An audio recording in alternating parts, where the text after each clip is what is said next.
la funcionalidad de una empresa. Sí, correcto.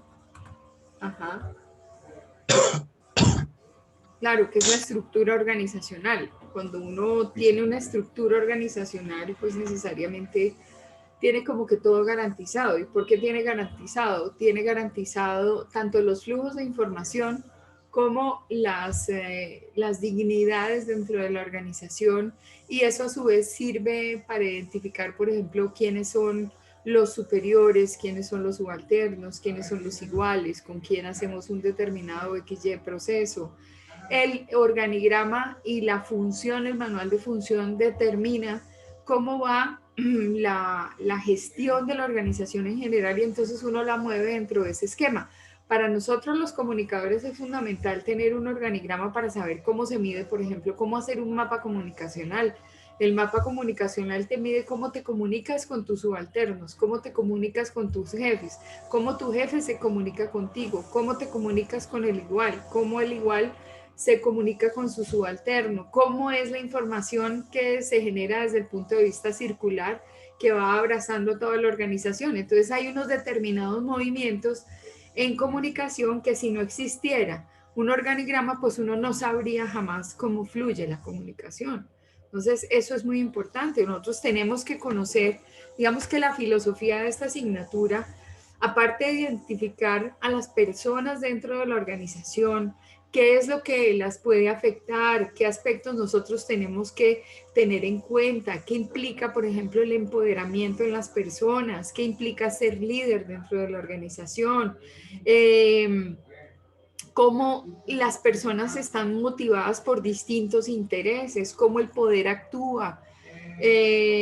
Una cosa que no les dije en el video que les dejé es que una de las definiciones de poder más complejas que yo he encontrado, pero que es muy diciente dentro de la vida organizacional, es que el poder es la capacidad de modificar la conducta del otro con o sin su consentimiento. Y esa es una situación muy compleja, porque quiere decir que tengo tanto poder, tengo tanto dominio sobre la persona y la organización, que esa persona tiene que terminar haciendo cosas así él no esté convencido de eso. Y eso es tener poder. Entonces, por eso fue que vimos esas categorías del poder, el poder del puesto, el poder de las relaciones, el poder de la base de datos, el poder de la bonificación, el poder de la censura del castigo, de señalar a la persona, el poder de tentar un cargo en un momento con una información específica que yo realmente determino que es fundamental para moverme con el resto de la gente, el poder, digamos, por ausencia del otro, ¿no? Ausencia de las capacidades del otro. Entonces, como el otro no las tiene, yo sí las tengo, entonces yo ejerzo poder sobre el resto de la organización. Entonces es muy interesante ver cómo todos esos aspectos se van encadenando, y al encadenarse nosotros tenemos un panorama o una visión general del comportamiento de las personas dentro de la organización, contando además con que hay una organización, un esquema, y hay una cantidad de aspectos que yo tengo que tener en cuenta luego para gestionar la comunicación. ¿Cómo están Lady, Jorge y Alexa? Se nos cayó Julio. ¿Cómo les ha ido hoy y estos días? Bien, profe, ¿y tú? Bien, extrañándolos mucho. Igual, profe. Bien, yo vamos. Qué bueno. ¿Tuvieron oportunidad de entrar a la plataforma y revisar el contenido? Sí, profe. Sí, profe. Bueno, chévere. Bueno, muy bien. Por allá escribe Lady. Bien, Interesantes profe. temas. Señor, Interesantes temas, profe. mucho, mucho, porque Sobre por todo lo del ejemplo, liderazgo. sí, ¿cómo te eh, pareció lo del liderazgo? Bien, profe, pues me pareció súper interesante poder conocer como que no es solamente un tipo de líder, ¿no? Ujú. Sino que hay diferentes tipos de liderazgos. Entonces, pues es importante como poder identificar qué tipo de liderazgo puede tener uno, ¿no? Y cómo lo Exacto. puede usar en la empresa. ¿Y con qué liderazgo te identificas tú? Porque es que todos somos líderes, al fin y al cabo. Todos tenemos la posibilidad de ser líderes. Así seamos retímidos en la situación, retímidos en la coexistencia con el otro, algún tipo de liderazgo ejercemos. ¿Qué sentiste que eras?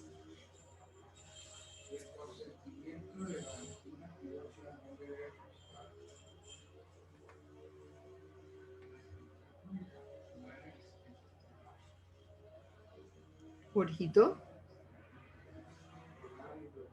Hola. Hola. Alexa, para ti la misma pregunta, ¿qué tipo de líder crees que eres tú?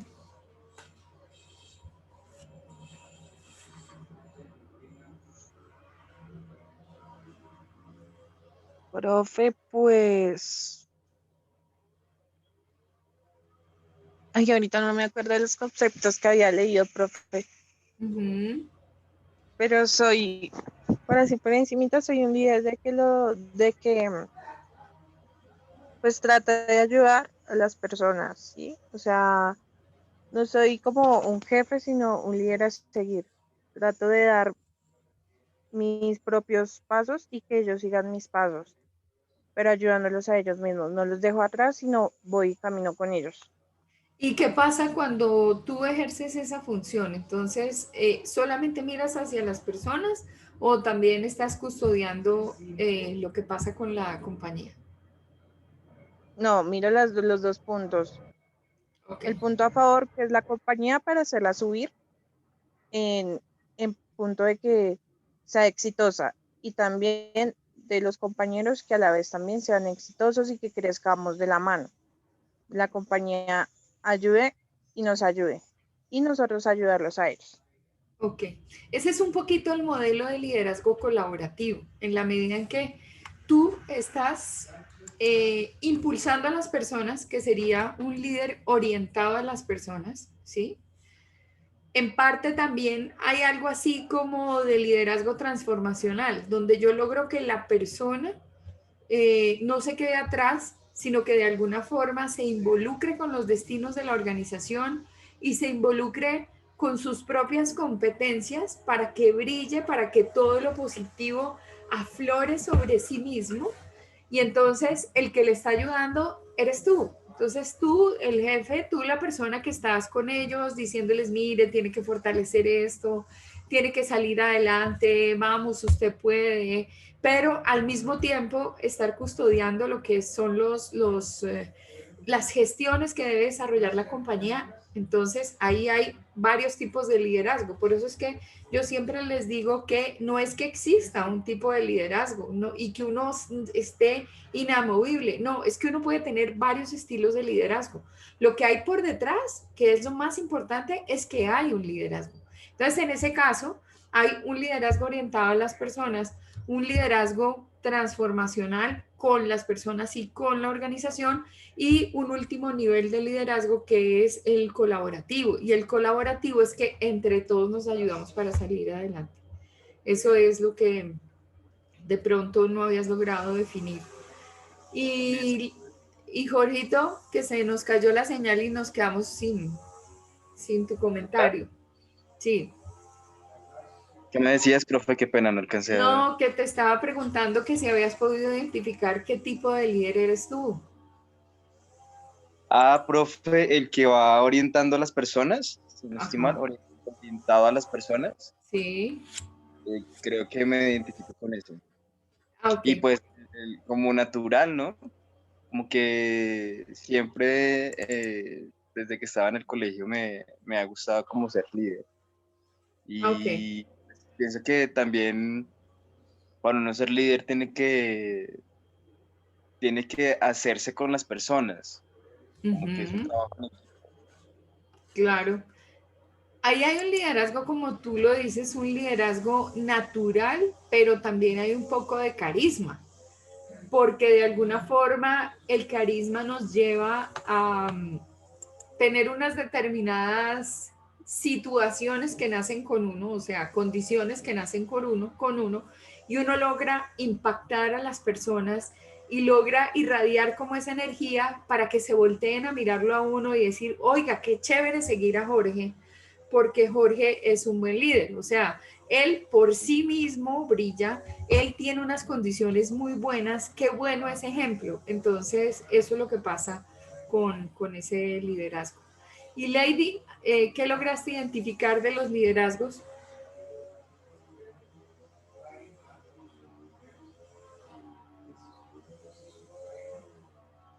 Lady. Lady. Bueno, estamos con el internet abierto, pero no estamos por ahí. Pues la señal está feísima. Está tenaz, ¿no? Pero sí, Al igual que mis compañeros también. Ah, desgracia tan infinita, no tenemos un audio. Bueno, ok. Entonces voy a compartir aquí pantalla para continuar con esta presentación ante ustedes. Ahí la están viendo. no señora. ¿Ya está cargando al menos? Ya, profe. Ok, bueno, listo. Por ahí entró María Paula. Profe, buenos días. Hola, buen día. ¿Cómo estás? Bien, profe, gracias. ¿Y tú? Bien, extrañándolos. Bueno, entonces, también les dejé ahí en esa exposición que hay algo que por ejemplo, surge dentro de la organización a veces y es el conflicto. Entonces, ¿qué recomendaciones hay?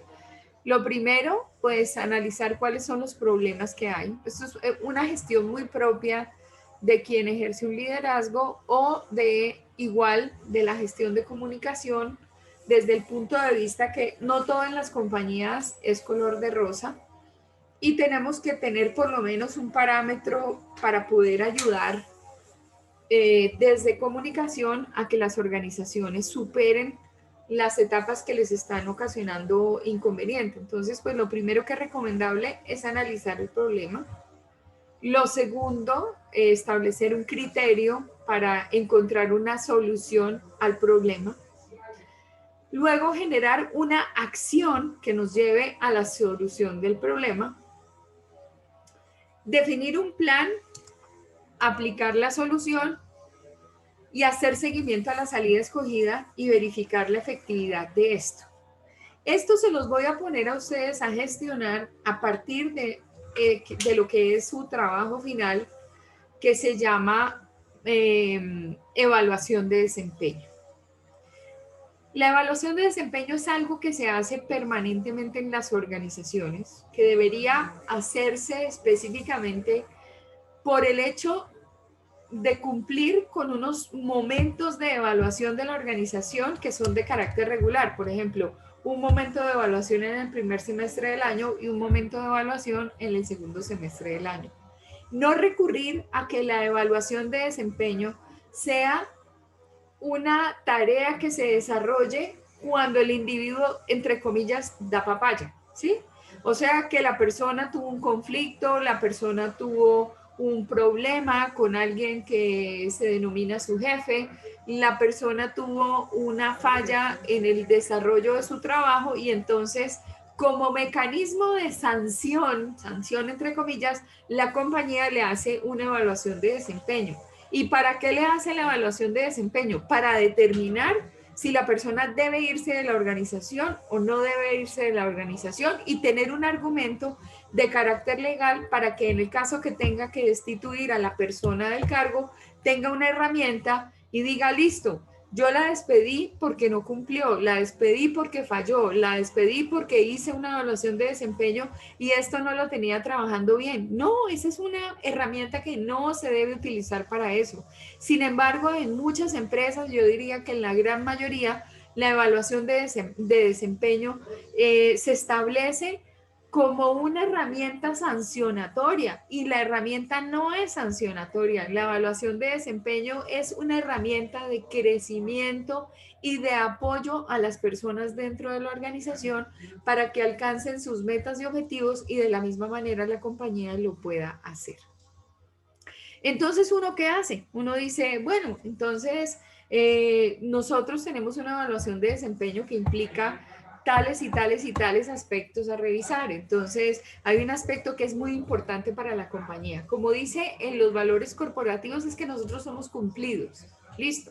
Entonces, hay una palabrita que se llama atributo de imagen, y es el cumplimiento de la organización en todo. Pero para saber si somos cumplidos en todo, entonces yo establezco dentro de la evaluación de desempeño el factor cumplimiento para analizar tanto en los jefes como en toda la organización a partir de los cargos. Y es un concepto que lo tengo en cuenta en la evaluación de desempeño. ¿Cumplimiento en qué? Cumplimiento en la hora de llegada. Cumplimiento en la entrega oportuna de las tareas. Cumplimiento en la forma en cómo se desarrolla la metodología que hay que hacer. Cumplimiento en la observación de políticas generales de la compañía para desarrollar una tarea en particular. Entonces, cuando quiero evaluar a una persona, entonces digo, listo, la voy a evaluar desde el cumplimiento, y así un sinnúmero de situaciones. Entonces, si yo tengo un momento de evaluación de desempeño y eso me arroja unos resultados, pero en medio de todo eso a mí me surge un inconveniente, porque de pronto les voy a dar un ejemplo. Digamos, tenemos una línea de producción, y en la línea de producción implica la confección de unas camisas. Entonces somos, no sé qué fábrica de camisas habrá por ahora que todo el mundo reconozca, Jorgito. Digamos que sea Arturo Calle. Bueno,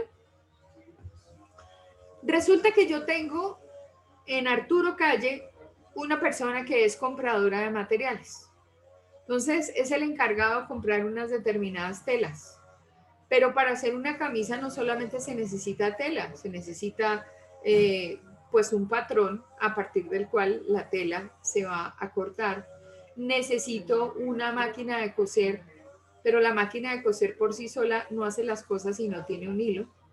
Cuando voy a hacer los cuellos, pues yo me imagino que dentro del cuello debe haber algo, lo mismo que en la parte durita de aquí atrás. Y fuera de eso, para cerrar la camisa, y si no sería una camiseta, pero igual tendría botones. Entonces, yo tengo muchos elementos para confeccionar una camisa.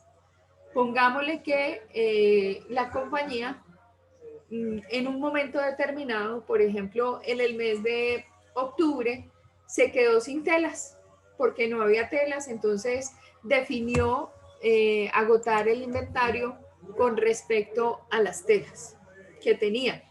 Pero el departamento de diseño dice que los colores de fin de año son colores pastel, y resulta que las telas que yo tengo o son blancas, o son azul fuerte, o son morado fuerte, o son no sé qué otro tipo de color, y resulta que vienen con un diseño en particular, y entonces yo tengo toda una planta.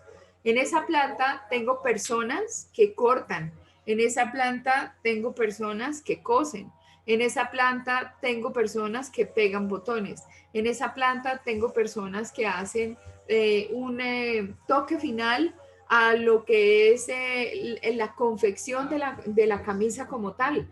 Tengo personas que se encargan de empacar, y entonces al empacarlas, muchas de esas camisas van con unos alfileres, y también van con un papelito seda, y también van con un alma de cartón, y luego encima tienen una bolsita. De pronto Arturo Calle ya eliminó todo eso y simplemente doblan las camisas y los pone ahí arriba, y ya no traen los últimos elementos, porque esos elementos, digamos, encarecen lo que es el producto final empacándolo. Y en medio de todo eso surge un problema, y el problema en particular es que definitivamente hay una falta de elementos de producción, y eso hace que 300 personas en la planta no tengan que hacer. Y no tengan que hacer porque no tienen material. Entonces, al no tener material, ustedes se imaginan el problema tan grave que hay. Con 300 personas con las manos cruzadas, lo que implica a nivel de costos tener a 300 personas sin hacer nada, porque hay que pagarles. O sea, igual ellos van a la planta y no los puede uno poner a, no, pues mire a ver si entonces me llama a unos clientes, no, porque pues los procesos de una planta son rigurosos. Y todo porque no hay un material para poder confeccionar esas camisas. En ese orden de ideas, entonces, uno dice, ¿dónde está el origen del problema? ¿Cuál creen ustedes que es el origen del problema en este caso? ¿Quién falló en todo el proceso?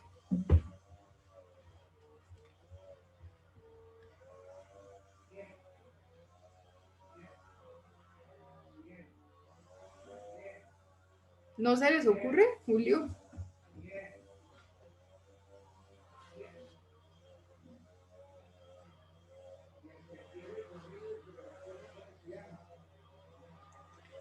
Jorgito, María Paula, Lady. ¿A ninguno se le ocurre dónde está el problema? No, profe, me perdí.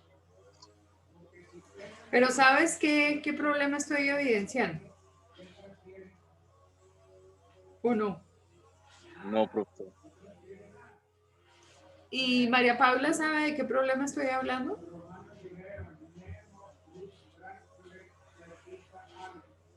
No, señora. No, o sea que yo hablo y ustedes no prestan atención. Ay, qué maravilla.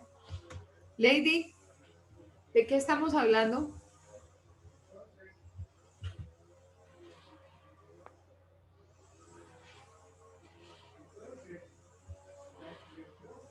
O sea, ¿ninguno?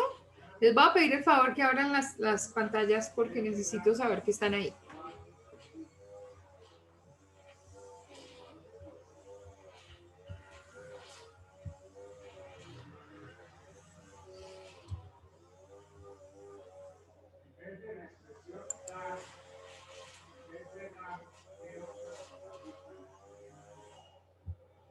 Caro,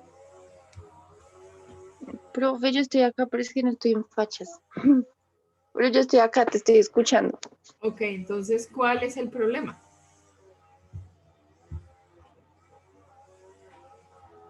Profe, es que yo acabo de entrar, pero pues supongo con la imagen que veo, pues los equipos que pueden afrontar como el equipo de trabajo, ¿no? Ujú. Bueno, exactamente, sí, es un problema que puede afectar al equipo de trabajo. María Paula, abre tu pantalla, por favor.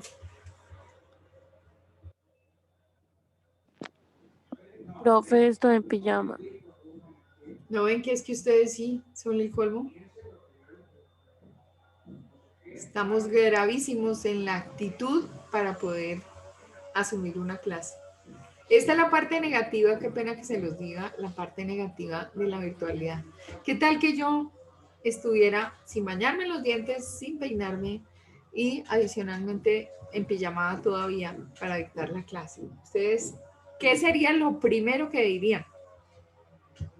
Que qué pereza esa profesora que se levanta a 5 minutos antes de empezar a tomar la clase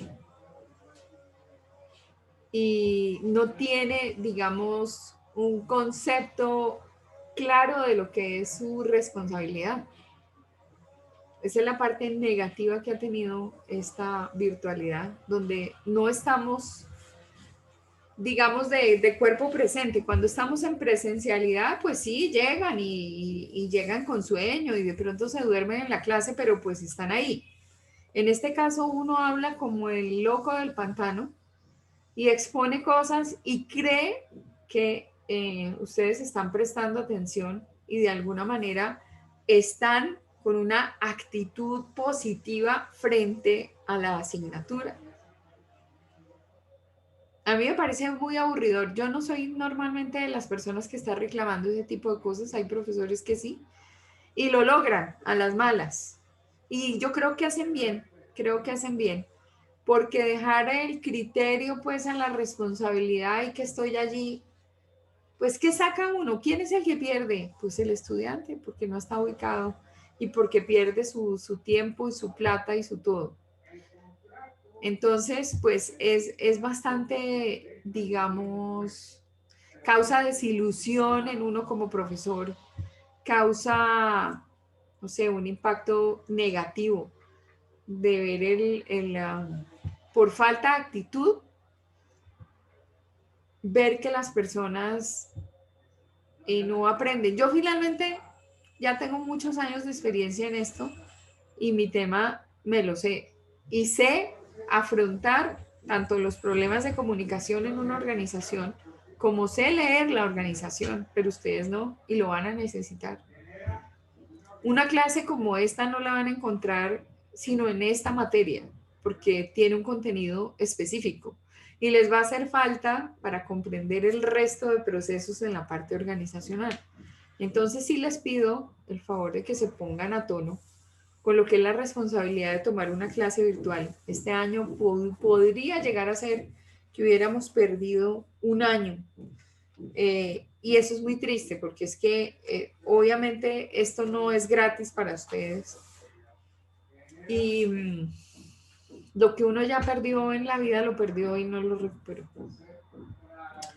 Bueno, muy bien, entonces con la desilusión del caso, entonces, ¿qué tienen que hacer? Analizar el problema y saber dónde está el origen. El origen de mi pregunta es, ante una falta de productividad de una compañía donde 300 personas no pueden hacer nada en su fábrica de camisas por falta de un material, ¿dónde está el problema?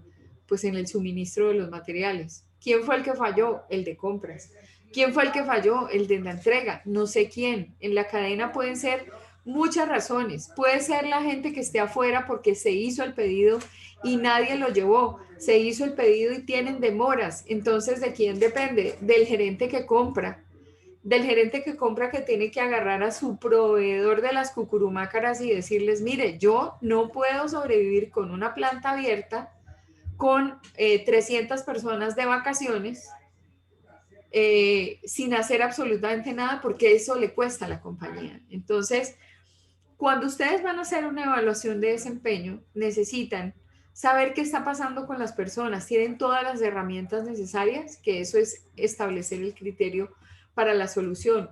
Pues claro, las 300 personas no pueden hacer su trabajo porque no tienen un material, porque no tienen una gestión de por medio que hacer.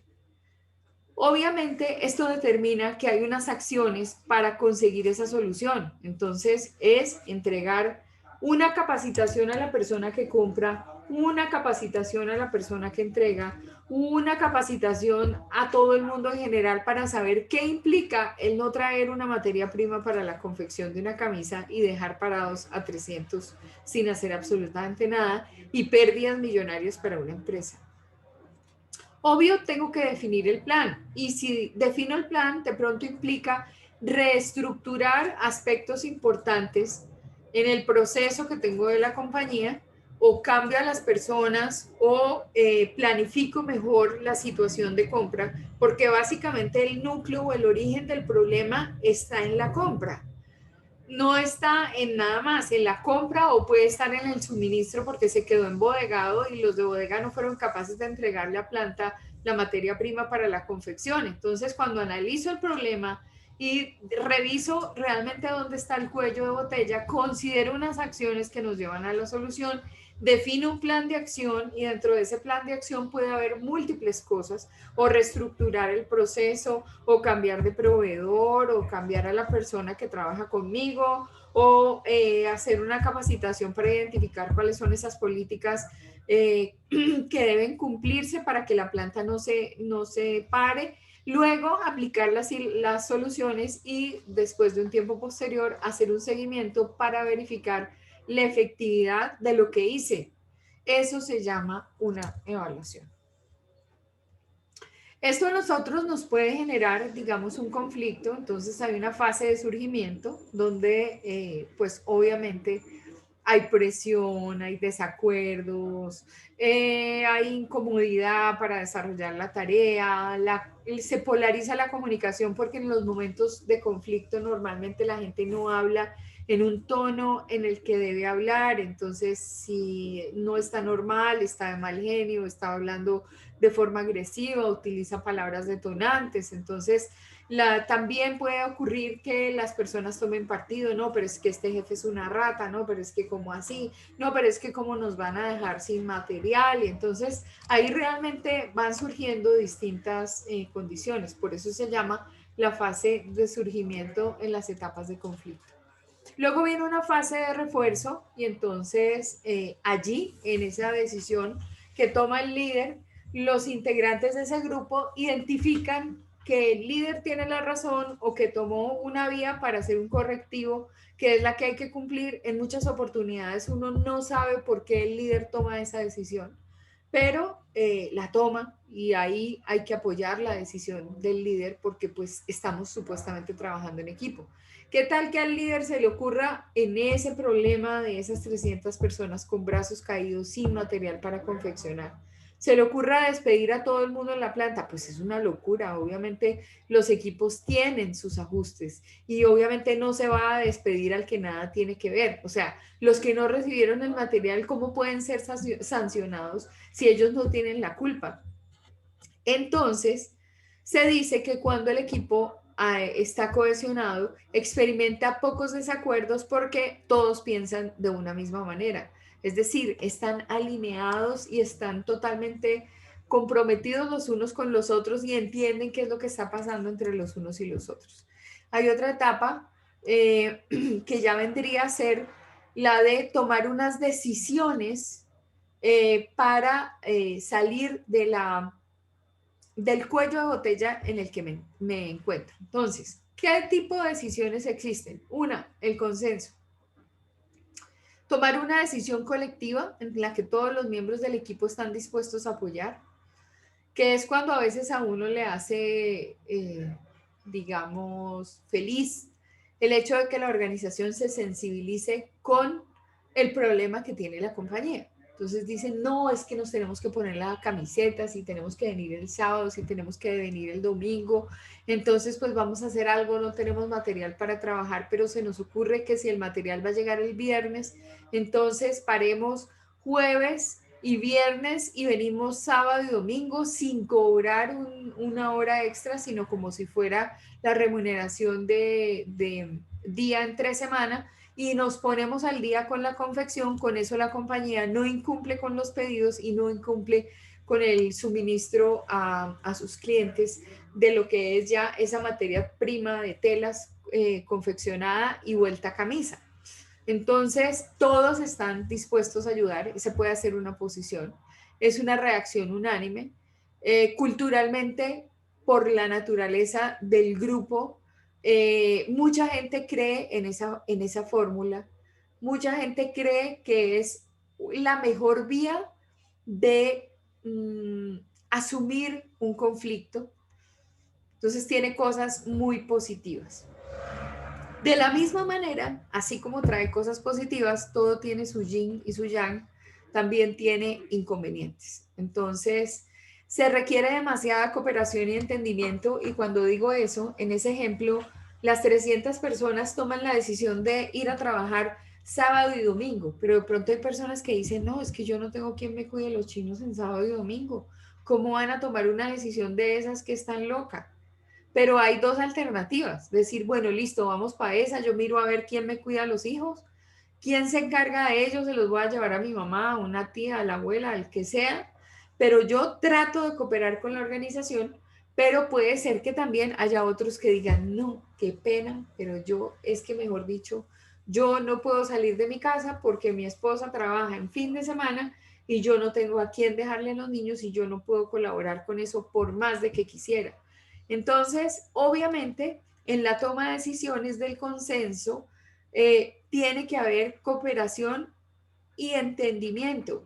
Y si no lo hay, puede ser también una fase muy compleja donde definitivamente, digamos, el consenso no se dé. Otra situación, cuando se nos lo permite, es el voto mayoritario. Es el apoyo de la gran mayoría a las decisiones y donde se toman las decisiones a partir de la mayoría que gana. Se determina, por ejemplo, por un número o por un porcentaje. Entonces, yo identifico cuánto porcentaje de esa población determina que la medida es buena, o el número de personas, 50 es más que 13, por ejemplo. Entonces, pues hay que tener en cuenta eso.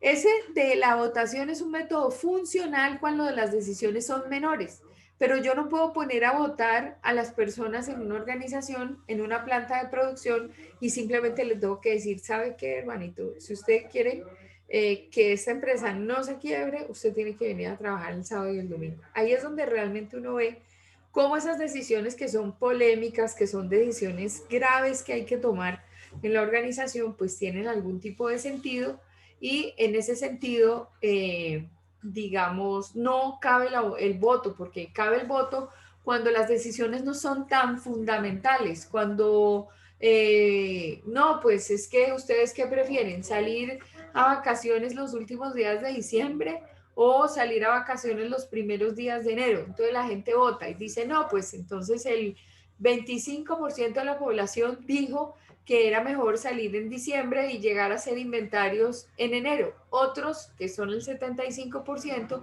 definieron que era mejor salir en enero y que hicieran todos los inventarios, cerraran toda la actividad de la compañía en diciembre, se guardaran los días como por ejemplo 24, 25 de diciembre, 31 y primero, y ya encajáramos con el año, y ya después de haber hecho todos los ajustes, en enero tomamos vacaciones colectivas. Ahí sería una decisión menor, pero no todos los temas corresponden a una decisión así.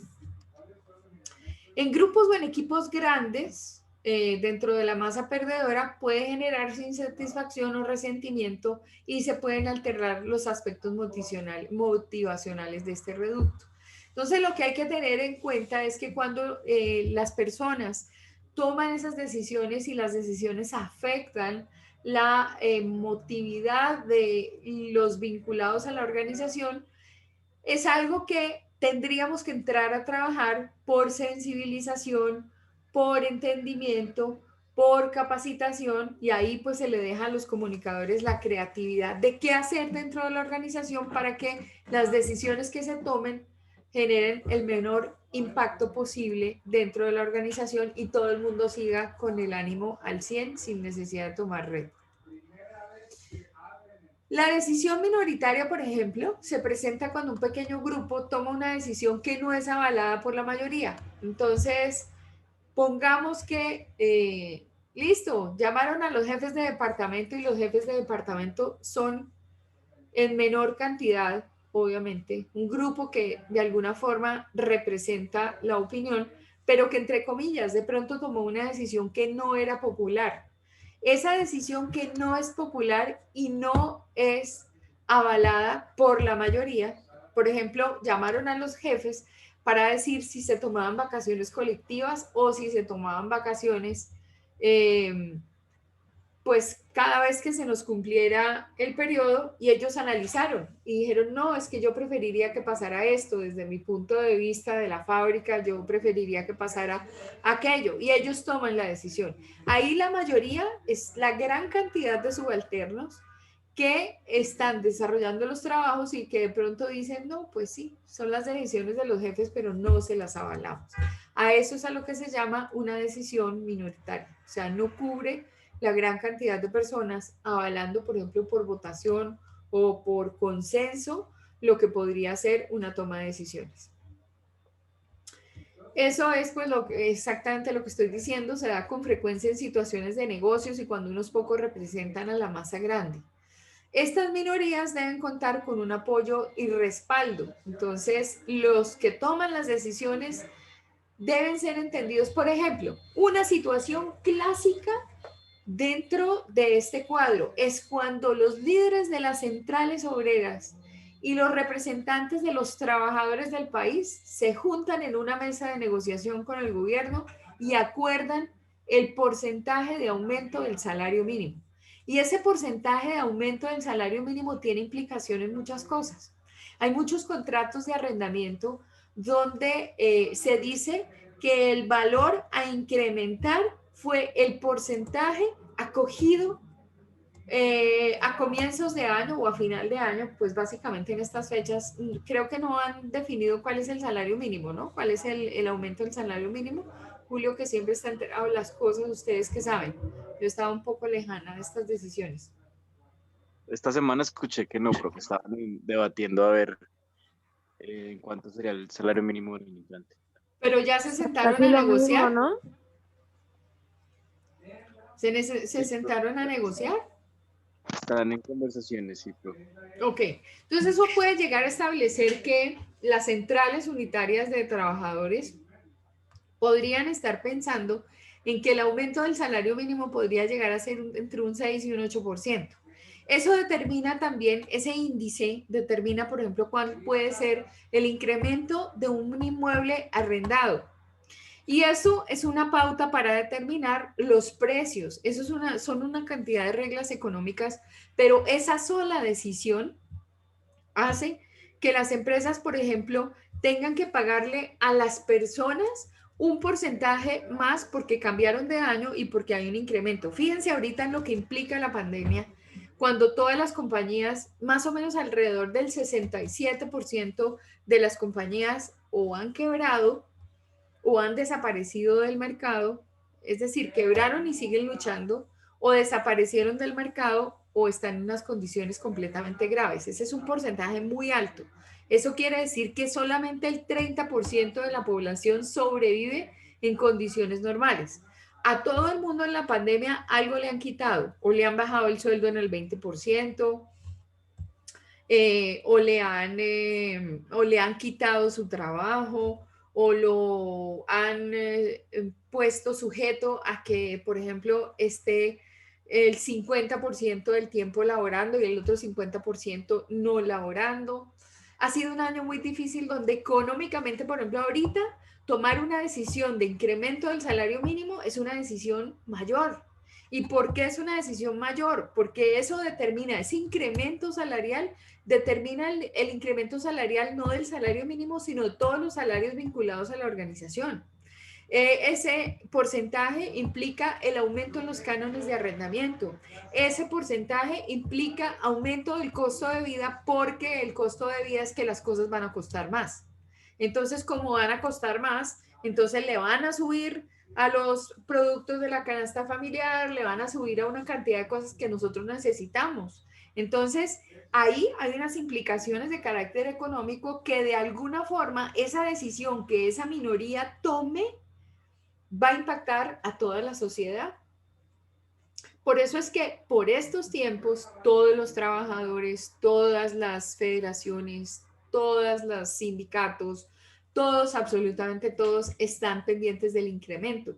Pero si yo en mi compañía, y les hago una pregunta, si en mi compañía no he tenido trabajo, he tenido las puertas cerradas durante por lo menos 5 meses dentro del año y el año tiene 12, quiere decir que 7 meses estuve medio activo, o sea, trabajando al 50%. ¿Cómo me van a exigir a mí que yo le aumente el salario a mis trabajadores cuando mi trabajo y el fruto de mi trabajo, en lugar de aumentar, decrece?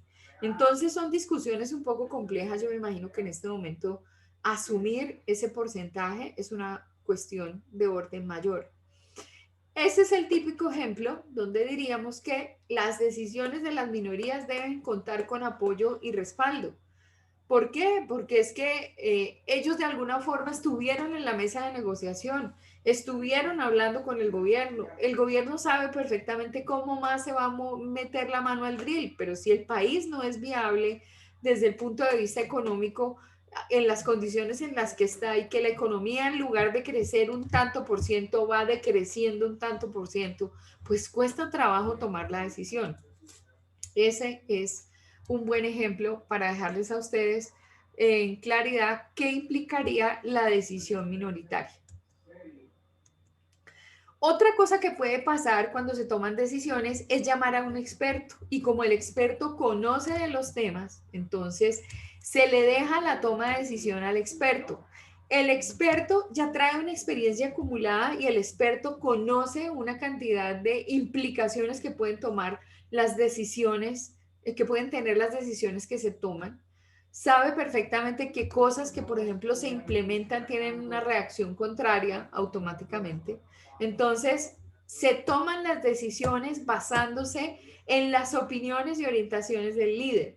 Esa opinión del experto es importante. Cuando en este proceso, por ejemplo, de hablar con la organización y de custodiar el clima organizacional, se dice que hay que hablar con personas importantes de la organización desde el punto de vista de su colaboración, desde el punto de vista de su involucramiento, desde el punto de vista de su objetividad. Es porque yo tengo líderes dentro de la organización y sabemos que estas personas mueven, motivan, están leyendo permanentemente qué es lo que podemos mejorar, están sintiendo a las personas dentro de la organización y diciendo, mire, estas decisiones que están tomando no están chéveres y la gente que está dentro de la empresa no se siente bien, por lo tanto hay que custodiar el clima organizacional. Cuando se toma la decisión de hablar con el experto es exactamente esta condición, que la opinión de un experto determina modificaciones, cambios, análisis y hay que tenerla en cuenta porque ella es importante. Yo no sé si ustedes han notado que hay personas que son muy viejas dentro de las empresas. Entonces, llevan mucho tiempo, han visto mucha gente caminar por las compañías, han estado en distintos momentos, en momentos buenos, en momentos malos, y ellos saben expresamente qué es lo que puede pasar. Entonces, esos son los denominados expertos, no solamente aquellos conocedores temáticos de una situación particular, sino personas dentro de la organización que no importa en qué rango estén, pero que tienen un muy buen criterio y que saben específicamente si eso va a servir a la compañía o no va a servir. La otra situación para tomar una decisión es el régimen de autoridad y son las decisiones tomadas por un líder que es casi coincidente con el liderazgo autocrático, es decir, toma la decisión porque así lo entiende y así lo sabe y así lo va a hacer y no le consulta a nadie, sino que de esa manera toma la decisión. Puede ser que el líder escuche, puede ser que el líder reciba sugerencias, puede ser que el líder tenga interacción con las personas y logre explicar esas decisiones que se tomen, cómo pueden impactar. Es el típico caso, se dice ahí, de los negocios de familia. En los negocios de familia siempre ha sido un negocio que ha surgido, por ejemplo, por el trabajo del papá y de la mamá. ¿Ustedes tienen algún ejemplo que tengan cercano a ustedes donde se haya hecho una empresa y es que los papás empezaron con esa tarea? No. ¿No? No, señora. Bueno, pero son muchas, de empresas reconocidas y de empresas no reconocidas.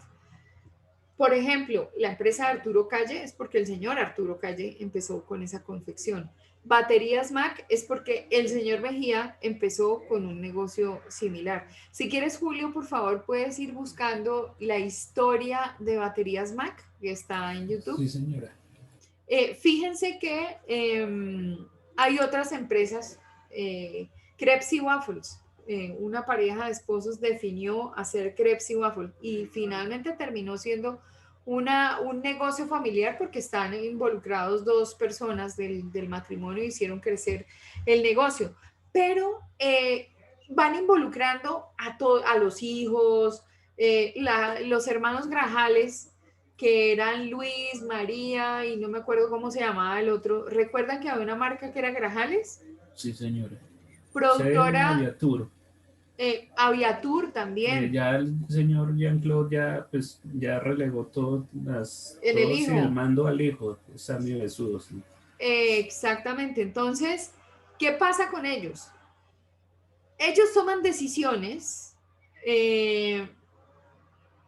pero digamos que sus hijos terminan como siguiendo el legado y haciendo cosas, pero los que mandan la parada finalmente son los padres.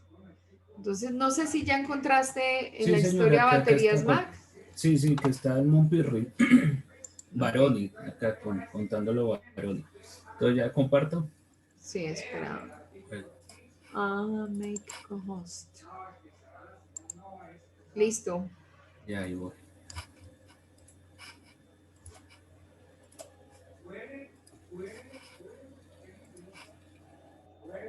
La historia de un país es la suma de muchas otras historias. Las que conocemos, las anónimas y muchas otras que forman un sentimiento nacional. Como la de Ernesto Mejía Amaya, un colombiano cargado de buena energía. En 1948, la familia Mejía Amaya emigra hacia Argentina buscando trabajo en el campo, lejos de las revueltas políticas colombianas. Estando allí, uno de los hijos, Ernesto, pudo trabajar en un taller de baterías para autos donde aprendió el oficio que lo llevaría a llenar de energía el quehacer de todo un país. A finales de los años 50, los Mejía Amaya regresan a Colombia. Ya con 21 años, don Ernesto Mejía Amaya consigue trabajar en un pequeño negocio llamado distribuidora de baterías. La vida parecía sonreírle hasta que el 18 de marzo de 1957, un accidente de tránsito estuvo a punto de ponerle fin a su vida y a sus sueños. Luego de recuperarse parcialmente, don Gustavo Villegas, su jefe, consciente del ímpetu y conocimientos del joven, decide proponerle un negocio, que se quedara con el taller de servicio eléctrico por 4,000 pesos pagados a crédito. Así nació Baterías Mac, el 4 de abril de 1957. En los años 60, junto a su esposa Cecilia Castro y su hermano José Antonio, don Ernesto reorganizó su negocio de producción de baterías y taller de servicio eléctrico. A finales de la década, amplió su campo de acción a otras regiones del país, creando su propia red de servicio. Pronto, la mayoría de autos que circulaban por Colombia llevaban en su interior las baterías Mac. En los años 80, Mac siguió creciendo. Con la compra de Ecoéxito y Tudor, terminó consolidándose como el productor y comercializador de baterías para autos más importante del país. También desde entonces, trabaja en el reciclaje de baterías usadas de plomo ácido, convirtiéndose en pionera en este campo. Una década después, empieza el proceso de internacionalización y se adelanta la sucesión hacia la segunda generación de la familia.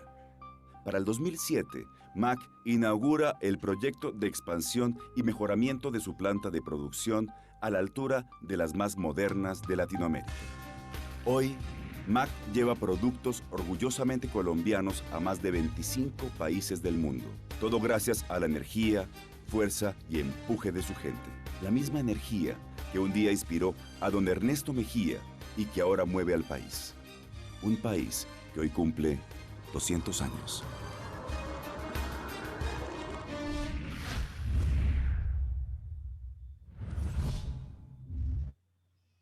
Bueno, ese es un típico ejemplo. Su hijo Javier, que es ingeniero industrial de la Javeriana, trabaja con él y el resto de sus hijos también. Y eso que aparte de la historia, no cuenta que de alguna manera el señor Mejía se hizo socio de su hermano también y tuvieron algunos inconvenientes y entonces manejaron en algún momento la empresa por los dos y se han abierto y han vuelto a comprar cosas y han ensanchado el negocio. Eso hace específicamente que la toma de decisión de los, digamos, de los papás o de los jefes grandes, por decirlo así, les sea a veces difícil a los hijos, porque pues ellos tienen o traen la estela de lo que es la decisión de los grandes patriarcas. Y así le pasa a muchas industrias en Colombia y a muchas industrias en el mundo. Entonces, esto es un muy buen ejemplo.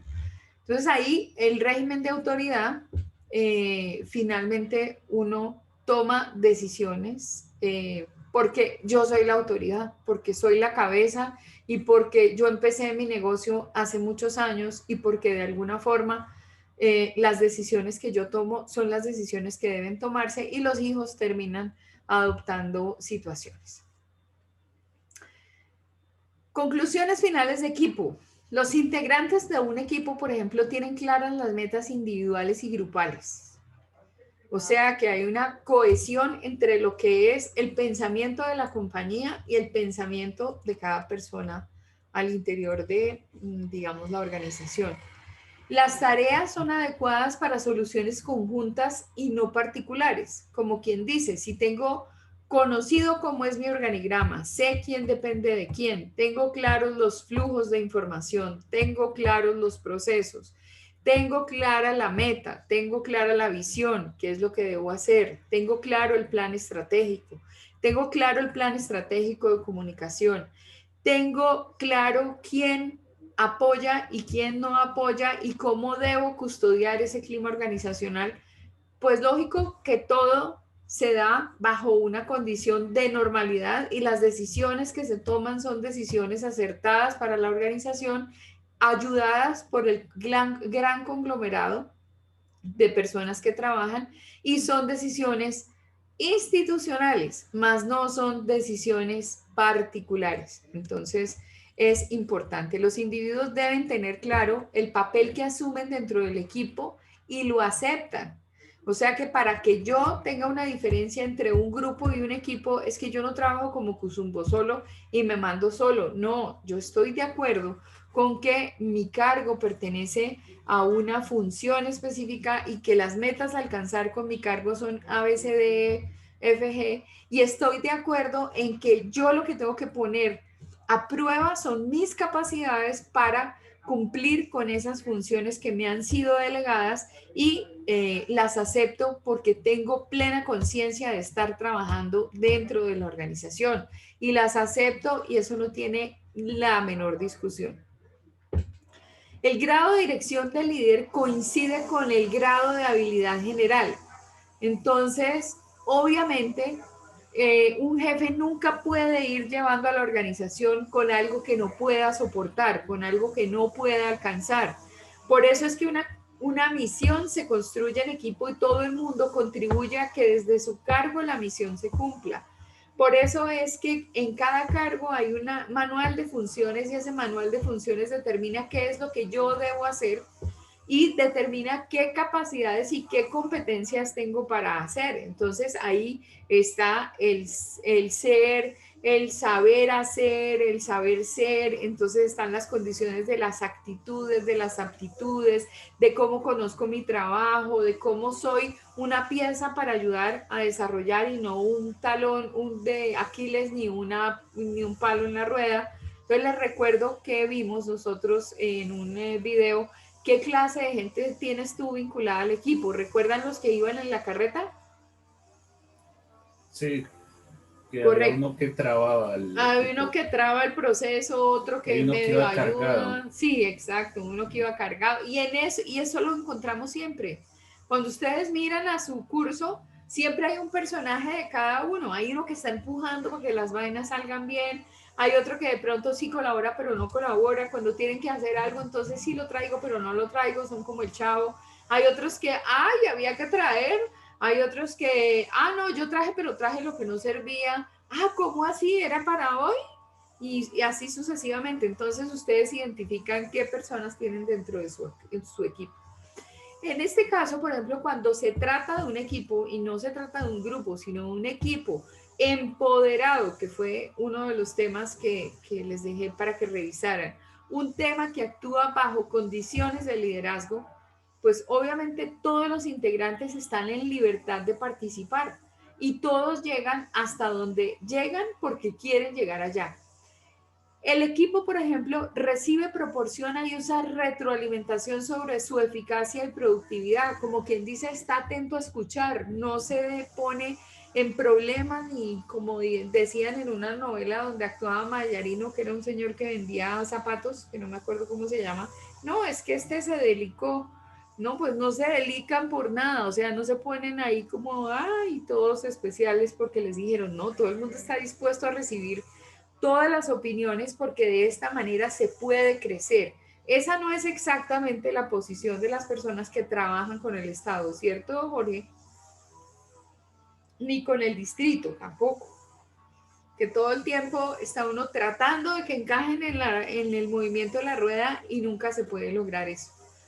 El equipo dedica tiempo a definir y discutir los problemas que se deben resolver y a qué decisiones se van a tomar. ¿Por qué? Porque cada uno desde su sabiduría aporta en esa toma de decisiones. Los integrantes resuelven la base de la solución de los posibles conflictos y toman las medidas adecuadas. Por lo tanto, es muy importante que exista ese diálogo y que exista esa compenetración entre todos para asumir la situación del conflicto. Por eso es que el conflicto había que trabajarlo desde la visión de equipo para que lo que yo haga beneficie a la organización y de paso me beneficie a mí. El equipo usa estrategias efectivas planeadas con anticipación. Como quien dice, cuando ustedes lleguen a estrategias de comunicación organizacional y estén elaborando un manual de crisis, que es a donde uno le debe aportar, es decir, eso lo hace comunicación, y es uno de los documentos que nos ayuda a gestionar las crisis reputacionales. Entonces, como eso corresponde a una serie de estrategias previamente medidas y analizadas por comunicación y por los demás departamentos de la organización, eso está previo. Cuando yo ya voy a gestionar la crisis es porque la crisis apareció, pero he trabajado por si acaso me llega la crisis en tiempo anterior. Entonces ya todo está planeado con anticipación. Esa es una característica de equipo, no es una característica de grupo. Las normas fomentan un elevado desempeño, como quien dice, si todos nos dejamos llevar por esto, obviamente vamos a ser equipos de alto rendimiento y de alta respuesta dentro de la organización.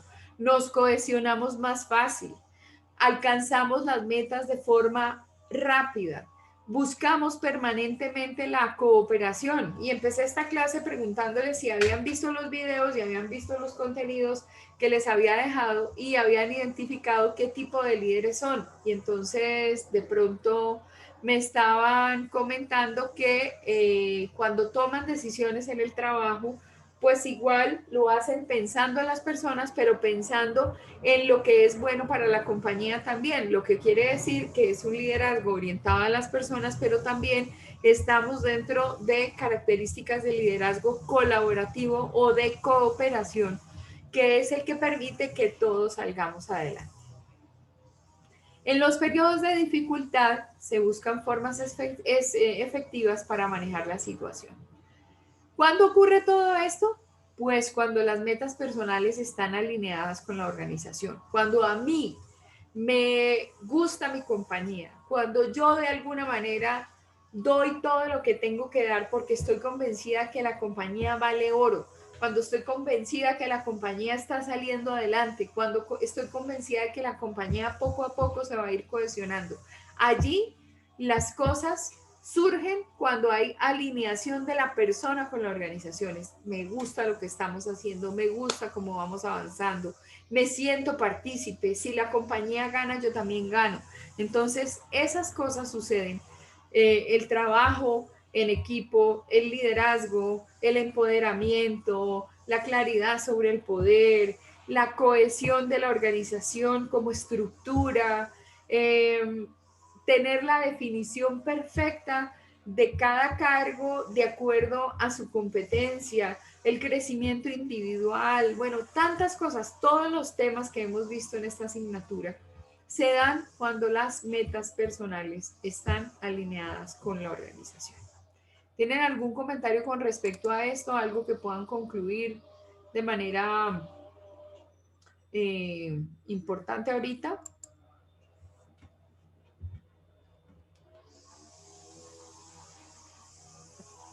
No, profe, por mi parte no. Todo está muy claro. ¿Y qué aprendiste?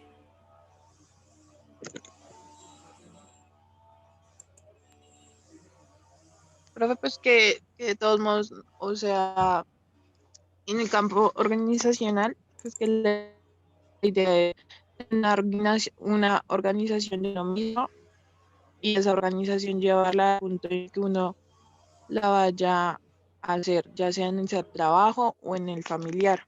Entonces, que la idea es siempre comprometerse con uno y con los demás. Para, pues, como estaba diciendo al principio de la clase, pues que sea exitoso de la Ok. Bueno, muy bien. Entonces,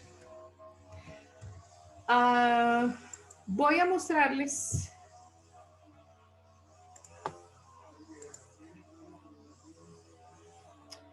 la construcción de una herramienta de medición, de una herramienta que se llama evaluación de desempeño, que es la tarea que ustedes tienen ahorita, que hay que construir el día de mañana para que ustedes finalicen digamos como este trabajo. Obviamente deben focalizarse sobre algo que conozcan. Y diría yo que, a ver, Alexa, ¿cuál fue el trabajo que hizo en comunitaria?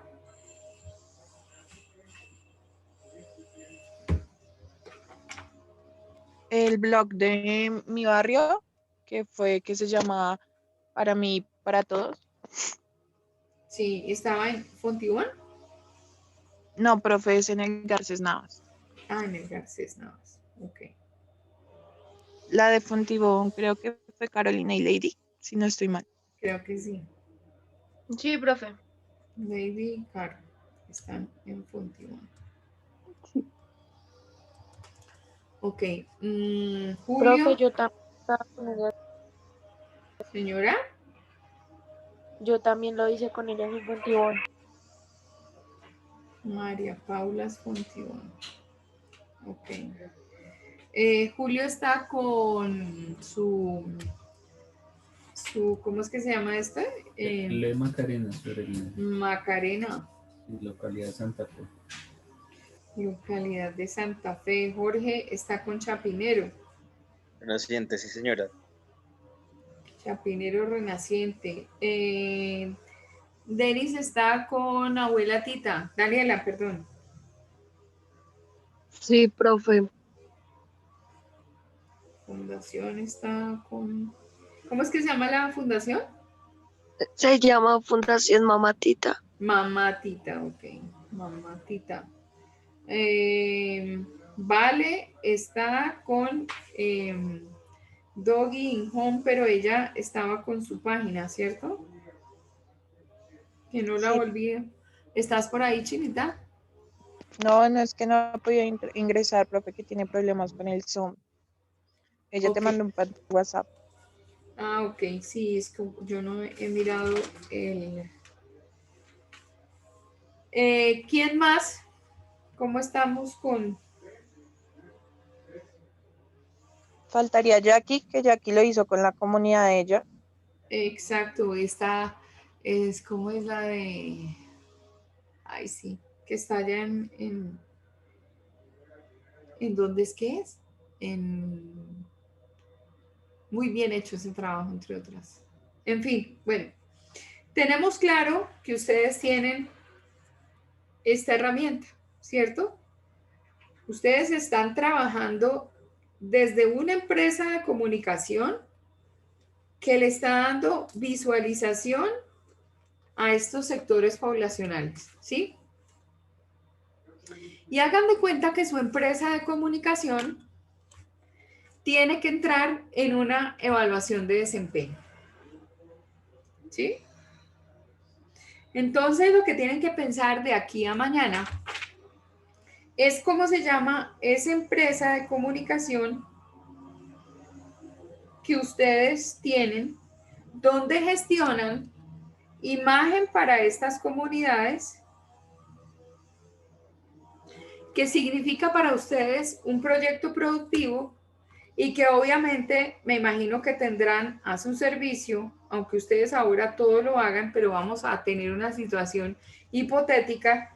Ustedes tendrán diseñadores gráficos, tendrán fotógrafos, tendrán comunicadores sociales, ¿cierto?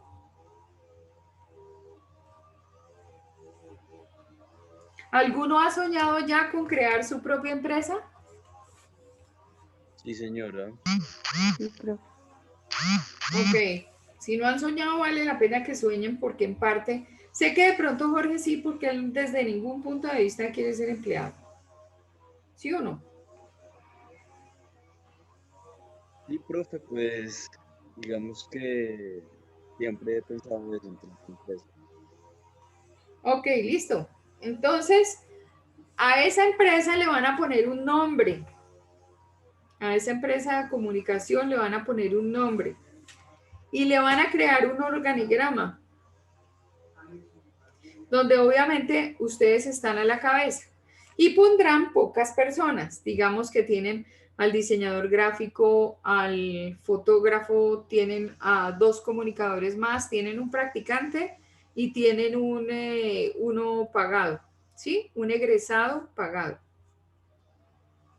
En ese orden de ideas tienen una compañía que prácticamente tendría como 5 o 6 personas, ¿sí? No porque las compañías sean pequeñas, no pueden comportarse como empresas. Lo ideal es que las empresas desde pequeñitas se definan como una organización, ¿sí? Así sea un organigrama chiquis, deben hacerlo. Y les van a hacer la figura del organigrama, obviamente van a determinar el nombre, van a hacer la figura del organigrama y van a determinar cuántas personas trabajan allí. ¿Qué es importante determinar para esta compañía? La misión y la visión. ¿Cuál es la misión de ustedes? Ahí en las clases está cómo se construye la misión. Igual en internet hay cómo construir una misión. Todo el mundo tiene cómo. La visión, que ya se recomienda obviamente que sea a corto y a mediano plazo. A corto y a mediano plazo, pues digamos corto es 2 años y mediano plazo unos 3 o 4, no más de 5. Para ustedes ese periodo es muy largo porque la compañía está empezando, entonces sería mejor hacer una revisión a mediano plazo dentro de un año y, a corto plazo dentro de un año y a mediano plazo dentro de 3. Creo que me entienden cuál es la filosofía de eso, que uno como hasta ahora está empezando, pues uno necesita revisiones más periódicas mientras comienza y no lo del caso de las compañías ya cohesionadas que vienen arrojando unos resultados y uno puede alejar un poquito la meta de obtener esos resultados o de medirlos.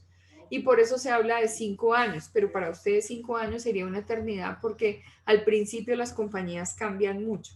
Entonces deben definir la misión de su compañía, la visión de su compañía, los valores corporativos que va a tener esa compañía y recuerden que son una compañía de comunicación, ¿sí? Eso lo tienen que traer para mañana, listo. Eso no es un trabajo tipo Harvard. Esto es algo bastante fácil. Encontrar la forma de hacer un organigrama, Internet la tiene. Encontrar el nombre para su compañía, a lo mejor ya lo tienen desde hace mucho rato. Y establecer eso dentro de una estructura organizacional no es nada difícil. Entonces, nombre de la compañía, organigrama, definición de cargo, que son cuántas personas, misión, visión y valores corporativos. Eso lo deben traer para mañana. ¿En qué se van a basar? En lo que ya tienen. O sea, lo que empezaron a gestionar. Ustedes como comunicadores empezaron a gestionar un servicio para unas determinadas comunidades. Para el Garcés Navas, para Fontibón, para Macarena, para Chapinero, para Mamatita, para Dogging Home o para una fundación y para esta comunidad de Yaqui. Entonces, ¿quién quita que vengan otros negocios adicionales donde ustedes también le den visualización a otras comunidades? ¿Quedó clara la tarea para mañana? Entonces, una empresa, ponerle nombre, hacerle el organigrama de esa empresa. Exacto. Definición del cargo de cada persona, ¿sí? Misión, Ajá. visión, ¿y cuál era la otra? Valores corporativos. Entonces, lo que resta de la clase se van a dedicar a definir eso para que el tiempo les rinda. ¿Por qué? Porque mañana vamos a construir una evaluación de desempeño. Entonces, por ejemplo, yo diría que una evaluación de desempeño podría ser evaluar el desempeño entre octubre, noviembre y diciembre, que es el último trimestre del año, y entonces en el cumplimiento de funciones, y aquí yo tengo unos conceptos, el cumplimiento disciplinario, tengo otros conceptos, situaciones de carácter personal, tengo otros conceptos, cumplimiento de objetivos, otros conceptos, interacción, por ejemplo, para custodiar la cultura organizacional, que tengo a nivel de observaciones, de plan de acción, de objetivos a cumplir. Entonces, la idea es que podamos terminar con un método de evaluación, pero antes tenemos que estructurar el plan. Entonces, de aquí a que termine, digamos, la clase, les queda media hora, tiempo suficiente, creo yo, para definir estos aspectos. Entonces, los dejo trabajando y mañana a primera hora todos deben tener su trabajo. ¿Les parece? Por favor, le cuentan a Vale y a Jackie que no están acá. Dale, profe, gracias. ¿Un valor corporativo qué es? El valor Los valores corporativos es somos honestos, somos transparentes, somos ágiles, no sé.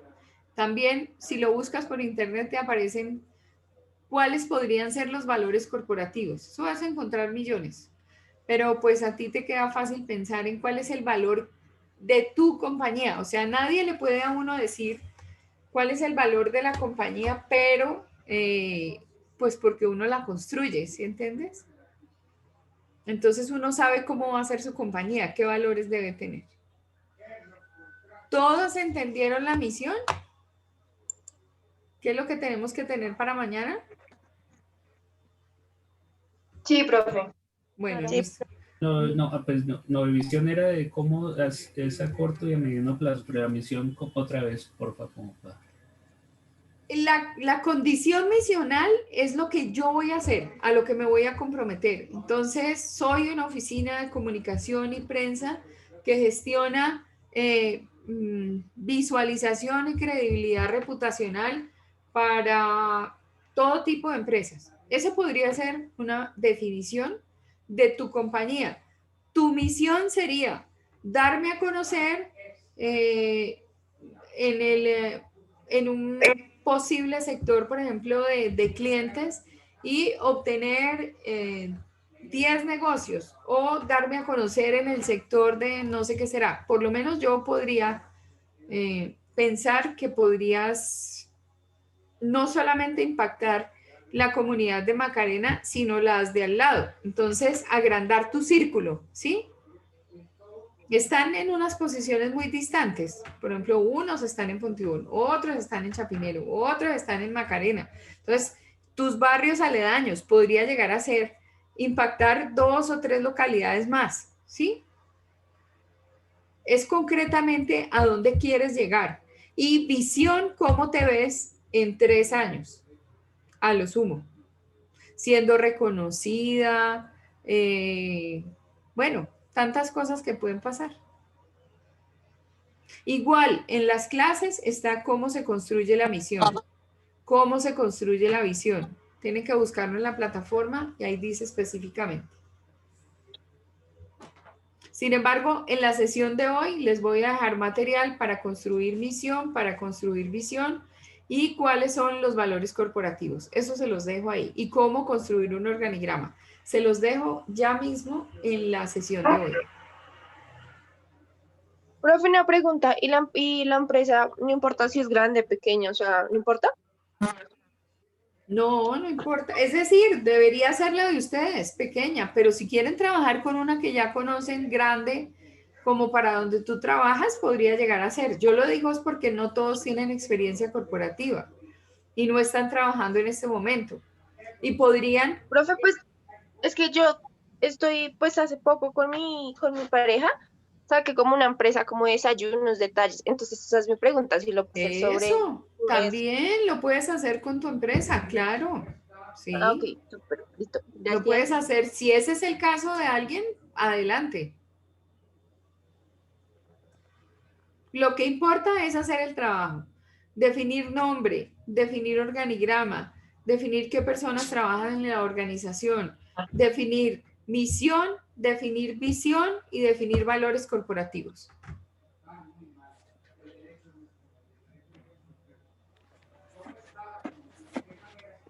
¿Sí?